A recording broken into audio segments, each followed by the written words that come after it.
अस्सलाम वालेकुम viewers, welcome back to my YouTube channel daily tips with अस्मा।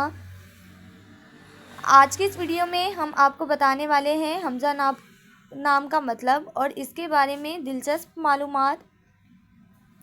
हमज़ा नाम का शुमार लड़कों के नामों में होता है।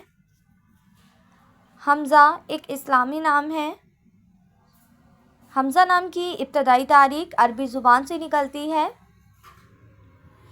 हमज़ा नाम के लड़कों के लिए खुशकिस्मत नंबर 2 माना जाता है। माहिरीन के मुताबिक हमज़ा नाम के लड़के बहुत बहादुर होते हैं। हमज़ा नाम का मतलब है बहादुर या दिलेर। हमज़ा नाम के लड़कों के लिए खुशकिस्मत दिनों में जुम्मा और बुध का दिन शामिल है। हमज़ा नाम के अफराद के लिए मुवाफिक रंगों में पीला सब्ज़ रंग शामिल है। हमज़ा नाम के अफराद के लिए मुवाफिक पत्थरों में फ़िरोज़ी पत्थर शामिल है।